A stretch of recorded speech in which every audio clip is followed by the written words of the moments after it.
This is the word ahimsa, or as it's sometimes pronounced, ahimsa, more commonly in fact. We'll talk about that a little bit later. But first, let's practice writing the word together. So if you want to practice your pen strokes, just pull out your pen and follow along with me. So first we're going to write the a.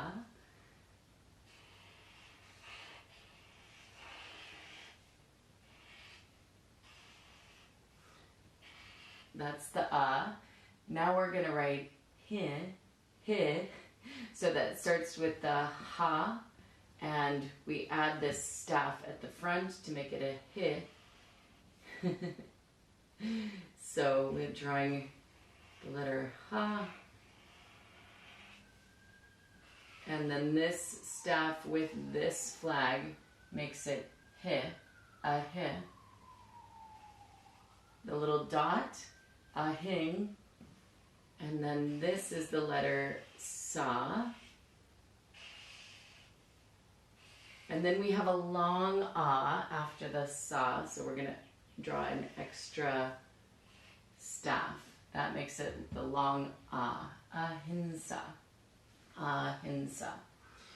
So the word is made up of two basic parts. The word is founded on the word hinsa, hinsa. So I'm going to write that part first. Don't get confused. I've changed colors just for the fun of it. Just so that we can see the sort of progression. Here's my sa and my long a. This is just hinsa, hinsa, long a. Hinsa means to harm, to do harm, or to injure. And then when we add a in front of it,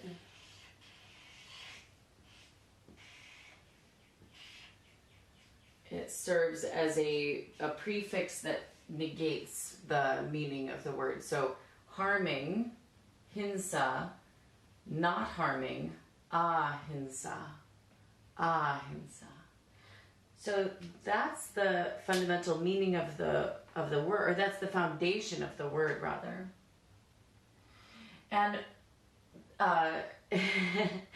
and in the meaning of the word, again, comes that idea of not harming. So I have two definitions here that I pulled from the dictionary just to make sure that we have the right meaning of the word here. In the Apte dictionary, the definition is harmlessness, or abstaining from killing or giving pain to others in thought, word, or deed. And in the Monier-Williams, the definition is not injuring or not causing harm, ahinsa. So I find it interesting because, yoga has changed so much over the years, and there are sometimes certain trends arise within yoga, even though yoga itself is very old. But sometimes new ideas sort of spring forth. And occasionally there's this idea that ahimsa refers to not harming the self, right? And sort of in conjunction with that I shouldn't do anything that would harm me. Well, yes, we want self-care, and we want to, we of course don't want to harm the self, but that's a slight misinterpretation of the meaning of the word. And, when you've studied the language itself, and when you've studied the context of where the words arise from, you understand that the meaning of the word is really about harming others, about practicing not harming others, as the dictionary definitions do hint at, but also more importantly, the context of the word. So in the scriptures, ahimsa is usually within the context of practices that you're doing of refraining from harming others, right? So I feel that this is a misinterpretation, and with so much talk about appropriation, for example, this I think is an example of a misunderstanding that could be called an appropriation, right? Using a word that has a tradition, a definition, and a context, and then assigning kind of your own modern meaning to it that wasn't sort of there in the first place. And that any depth of understanding of the tradition and of the word itself would give us a different result. So again, I think you have to take these things in context. If you were speaking to a non-English speaker, say, or whatever your primary language is, and someone had like an okay word, but it wasn't quite right, you would know it intuitively as an English speaker. You would think, that's not exactly what that means. Even though I understand you and I understand what you're trying to say, it's not as precise, right? So we want to be careful of that, of course. Also, within that, to me, the practice of ahimsa is about sort of moving into ever widening circles of compassion, like starting with the self, but then opening up that circle of compassion, opening up the sense of self to include others in it.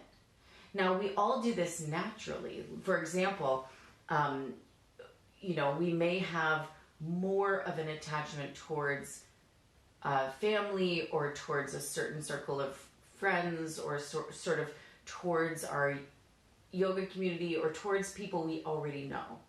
So we might refrain from harming those people and indeed work hard to uplift that circle. Yeah?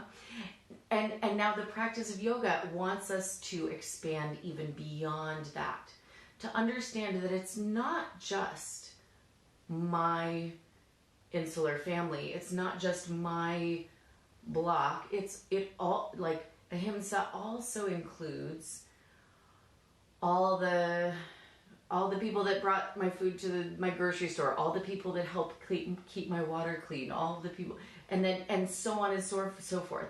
Does my compassion also extend to the animals? Does my compassion also extend to the birds? How about the fish, right? So that we're expanding the compassion that we're able to experience, the non-harming that we're able to experience. And as such, we not only decrease the amount of harm that we're putting into the world, but we also increase our sense of self, right? There's a way in which these two things are connected. If my sense of self is limited to my sort of skin encapsulated consciousness, and to be honest, for most of us, that is where it stops, right? And we sort of look out for number one, and we, protect number one, and also defend number one against any foes. But again, going back to that idea of concentric circles, I can't exist in a vacuum. In fact, myself can't exist without my family, my teachers, my friends, the people who bring me water, the people who bring me food, the birds in the sky, the bees and the moths that pollinate. Like, I can't exist without all of those infinite number of beings in the kaleidoscope that is life, right? So when we start to expand our circle of ahimsa, we also start to expand our sense of self. And as we sort of zoom out, we realize that the self is so deeply interconnected to everything that is. And ahimsa, practicing not harming, is a practice that can lead us to that realization. Not just thinking about it, but actually feeling it as an experiential process. You know, and again, I've been around the yoga world long enough to sort of see some trends come and go. And, you know, it's interesting. When I first started, there was a lot more emphasis on sort of other care, like caring for others, doing good for others. We used to kind of sneak around and do like nice things for people, but try not to get caught so we wouldn't have to take credit for it, because taking credit for it could sully our goodness, right? And so it was much more emphasized in those days. And now I feel that in general, the broader yoga world has moved much more towards an idea of self-care. But I think the definition of self-care in the broader cultural context, it sort of means like I'm going to treat myself to nice things. I'm going to have a glass of wine and a bubble bath and I don't know, kind of that Instagrammable version of self-care. But when we sort of zoom out, right, when we sort of look at the bigger picture, we start to realize that the self is unintelligible without the whole. And that if I'm, like, the example sometimes I think of is if I'm sort of, you know, getting a green juice in a plastic bottle for the purpose of self-care, but then that bottle ends up in the oceans and the waterways, and we end up with polluted rivers and oceans, which we all depend on clean air and clean water in order to be able to survive, then how is that? That's not the bigger picture of self-care. That's still harming the self when we consider that the self is intimately entangled with the rest of life on this planet and indeed the planet itself and all of its systems. So that's a little bit of how I think about ahimsa and how the practice has sort of led me to some of these realizations and sort of the course of that. And yes, it really does start by minding your yamas, by kind of thinking and cleaning up how it is that we are acting in the world and treating other people and talking to people and even thinking, right? Even thinking. And it does start on that level because likely we're doing harms without necessarily meaning to. We could even be doing harms while we think that we're doing good things. So part of it starts with that deep self-examination, that deep inner reflection, and that sort of cleanup process that the yamas bring about. And then once we do that for a while, once that practice is firmly established, then we can start to sort of expand our understanding of compassion and of self. Now let's come back to the word. Let's come back to the word. So I have a hunch as to why we have this difference between ahimsa and ahimsa. And if someone else knows more than I do, please share your thoughts on it. I could be completely mistaken, but here's my hunch. My hunch is that when we transliterate ahinsa, right? So we're going to do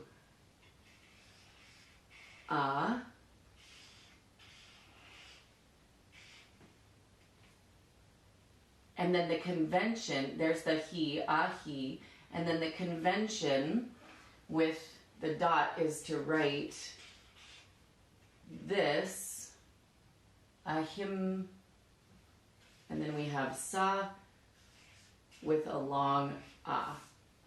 So the convention is to write the M with the dot whenever we see this, and unfortunately that's an oversimplification because when we see this, it actually can be a number of different of the nasals in the different mouth positions.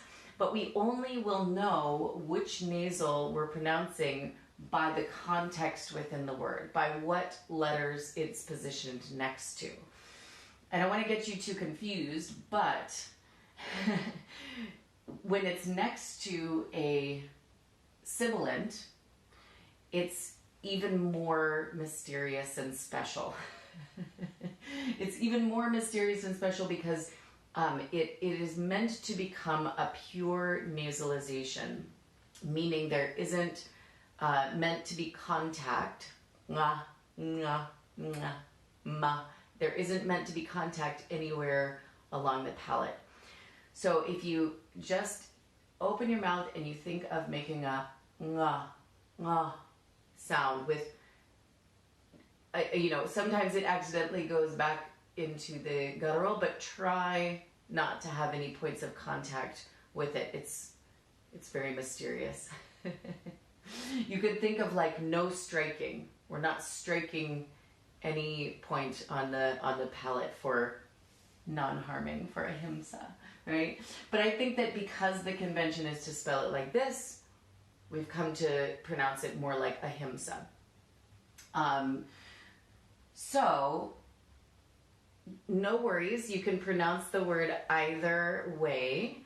I still sometimes pronounce it ahimsa just because depending on who I'm talking about, more likely than not, people will register what I'm saying. So for ease of communication, sometimes I say ahimsa. It's also a little bit easier for us English speakers to say because we have to get used to that full nasal sound. But now you know, ahinsa, ahinsa, ahinsa. It's very hard. Okay, so that's my little theory as to why we have that confusion between the two pronunciations, but hopefully that clears it up, and hopefully this has given you some insight into my thoughts and feelings on the practice of ahimsa.